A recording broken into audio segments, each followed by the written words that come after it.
Olá, queridos amigos, aqui é a Sandra Amaral, fisioterapeuta, e o título do vídeo de hoje é Há 2000 anos, parte 4.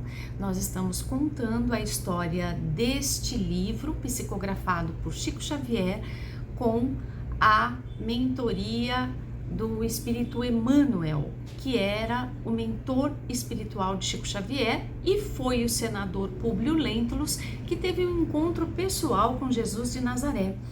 Essa já é a parte 4, se você não assistiu a parte 1, 2 e 3, dá uma conferida, porque a história é muito empolgante, bonita e cheia de ensinamentos para a nossa vida. Muito bem, nós paramos no momento em que o casal estava desgastado ali em Jerusalém, morando na casa do tio do Públio, que era casado com a Fúvia, que era irmã de Cláudia, que é a esposa de Pôncio Pilatos. E ela fazia muitas intrigas e o casal fica desgastado e resolve ir embora.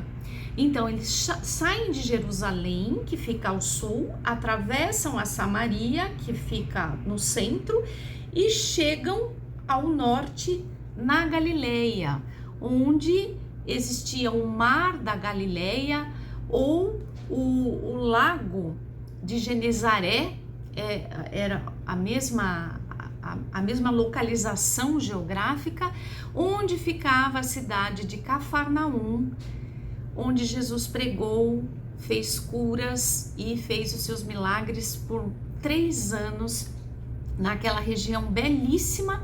Era um verdadeiro oásis no deserto, era uma cidade muito singela, com fontes, com árvores frutíferas, com flores em todos os campos. Era uma região extremamente bela. E lá foram eles, dava cerca de 140 quilômetros de Jerusalém até Cafarnaum, onde a família vai morar, e coincidentemente era ali que Jesus de Nazaré estava fazendo as suas pregações e os seus milagres, na região de Cafarnaum, onde o senador vai com a família Lívia e as 2 crianças. A saúde de Flávia, da filhinha do casal, que tinha melhorado consideravelmente em Jerusalém, surpreendentemente volta a piorar em Cafarnaum. Ao contrário de todas as expectativas, porque Cafarnaum, na verdade, a região da Galileia era ainda de um ar mais puro, era ainda de uma região mais interiorana do que Jerusalém, que já era uma grande cidade.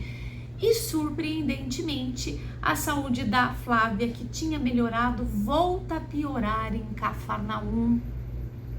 Então, apesar do casal ter um pouco mais de paz, mesmo assim Públio estava distante de Lívia, mas eles estavam agora com um pouco mais de paz, sem intrigas. O que acontece? A filhinha volta a piorar e Públio, e juntamente com a Lívia, ficam desesperados. Lívia era uma mulher de muitos merecimentos, de muita fé, e orava constantemente pela saúde da filha. E o Públio, na qualidade de senador, ouviu ali de alguns contatos, de alguns amigos seus, sobre Jesus de Nazaré. Ele falou: olha, por que você não leva a sua filha lá? Porque veja uma coisa, ele cura leprosos, ele faz cegos verem, ele cura coxos e paralíticos. Vale a pena você levar a sua filhinha lá. Mas quem disse que o senador orgulhoso Públio Lentulus ia se dar a esse, vou pôr bem entre aspas, tá? Rebaixamento de pegar a sua filhinha e levar para um profeta judeu no meio de um lago para ouvir a pregação e depois pedir uma cura para a filha? Imagina que ele ia fazer isso. Mas aquilo ficou na cabeça dele. Ele começou a ficar atormentado com a ideia de que ele tinha que tentar.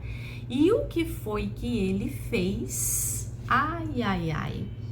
Ele espera o cair da tarde para não ser reconhecido, vai sozinho até as margens do lago de Genezaré e chegando na esperança de encontrar Jesus. Ele não sabia muito bem a localização, mas ele imaginava encontrar o famoso profeta de Nazaré ali pregando. Mas ele já queria chegar um pouco no fim da pregação, que era para não chamar a atenção, que era para não ser visto. Só que a hora que Públio chega ali naquela localização, Jesus não estava exatamente ali, mas Públio entra num estado de transe. Ele ajoelha e começa a chorar. Ele percebe que ele está ajoelhado, que ele está chorando, mas ele não consegue se conter, ele não consegue levantar, ele não consegue balbuciar, ele simplesmente entra num estado de transe. Lá no fundinho da consciência ele sabe o que está acontecendo com ele, mas ele não consegue ter forças para reagir a este transe. E o que acontece? Por que ele entrou em transe? Porque Jesus está se aproximando dele. E Jesus, se aproximando dele por trás, coloca a mão em seu ombro. E era esse o motivo dele de ter entrado em transe. E ao colocar a mão no ombro, Jesus lhe fala num idioma que parecia o latino, o romano, porque essa era uma preocupação do Públio. Ele dizia assim: esse profeta fala aramaico, eu falo latim, a língua dos romanos. Como é que a gente vai conversar? Não vai ter nenhum tradutor. E aí, quando Jesus toca os ombros de Públio, Públio, na verdade, começa a ouvir o que Jesus está dizendo, já traduzido em seu próprio idioma latim, né? E Jesus começa a falar com ele, enquanto ele não conseguia articular nenhuma palavra. E uma das primeiras coisas que Jesus diz, isso é engraçado em Jesus, né? Quando alguém ia pedir para ser curado, ele falava assim: o que queres que eu faça por você? Ele não colocava a carroça na frente dos bois. Se tá aqui, é óbvio que ele quer que eu cure ele. Não. É assim: eu preciso ouvir da tua boca o que é que você quer. Por quê? Porque quando a gente fala, a gente se conscientiza. Quando a gente fala, a gente se torna um pouco mais humilde.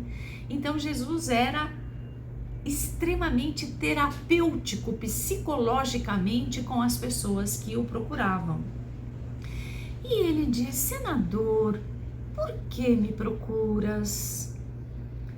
Seria melhor que me procurasse à luz do dia para aprender a lição sublime da humildade. E ele continua falando: está, nobre senador, em teu poder aproveitar este momento para a tua redenção agora, ou somente daqui a alguns milênios. Jesus estava dizendo para o Públio que se ele conseguisse aprender a lição da humildade, ele ia, vamos dizer assim, economizar milênios de vidas, de reencarnações de sofrimento. Naquele momento ele poderia decidir isso. Tantos nobres romanos assumiram o cristianismo, sob duras penas, sim, mas assumiram o cristianismo. Assumiram a fé naquilo que Jesus dizia. E havia uma possibilidade de Públio aproveitar aquela reencarnação para conseguir esse desiderato, para conseguir essa vitória. E Jesus diz: então está em teu poder aproveitar isso agora, a lição da humildade agora, ou somente daqui a alguns milênios que você vai ter que voltar, passar por novas provas, sofrer, aprender e voltar de novo. Aí tá nas tuas mãos, né? E aí Jesus continua dizendo: mas saiba, nobre senador, que eu não venho aqui atender às súplicas de um homem orgulhoso. Não. Eu vim aqui atender às súplicas da tua mulher, porque foi a fé da tua mulher é quem salva a tua filha leprosa nesse momento. Não foi a tua presença nem o teu pedido, mas a fé da tua esposa que salva a tua filha leprosa.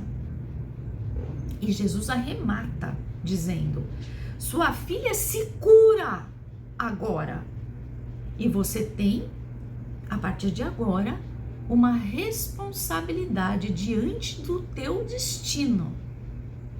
Então era como se Jesus dissesse: vê bem o que você vai fazer daqui para frente. Você já imaginou, minha gente?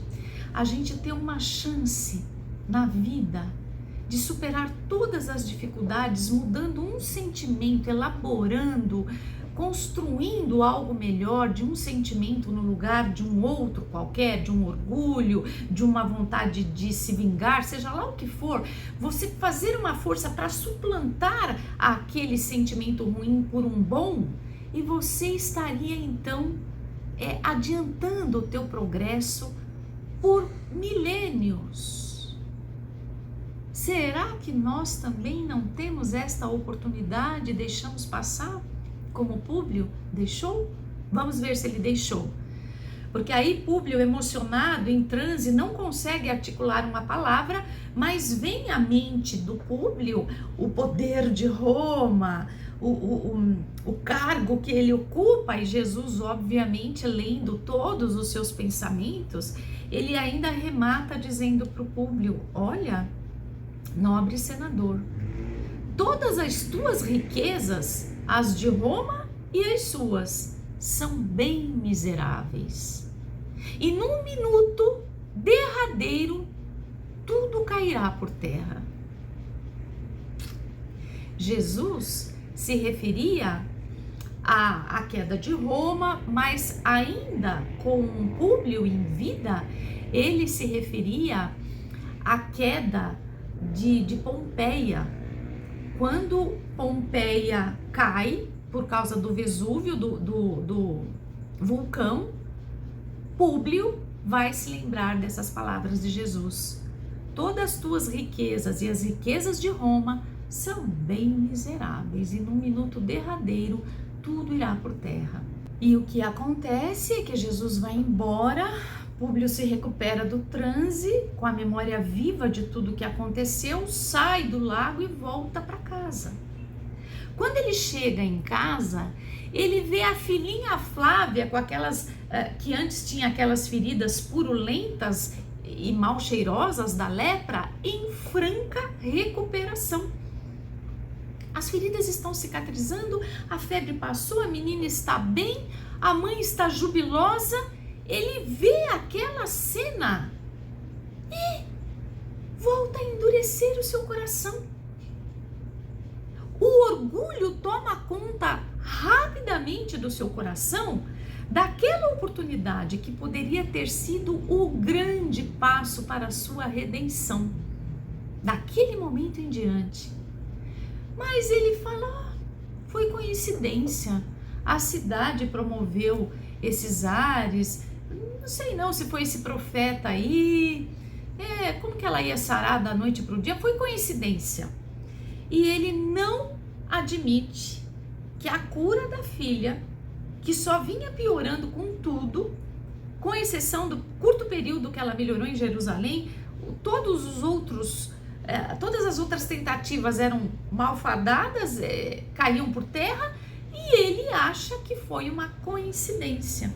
Mas o orgulho acha que foi uma coincidência, porque para o orgulho é muito mais fácil achar que foi uma coincidência, né? Ele ficava protegido naquilo que ele sempre tinha sido. Ele não ia precisar ter nenhum trabalho de mudança interna. Então ele não admite que a cura se devia tanto ao profeta quanto às preces da esposa. E note que ele estava desconfiando injustamente da esposa, e ele ouve da boca do profeta que a esposa nobre, que tinha merecimentos, é que curava a filha dele.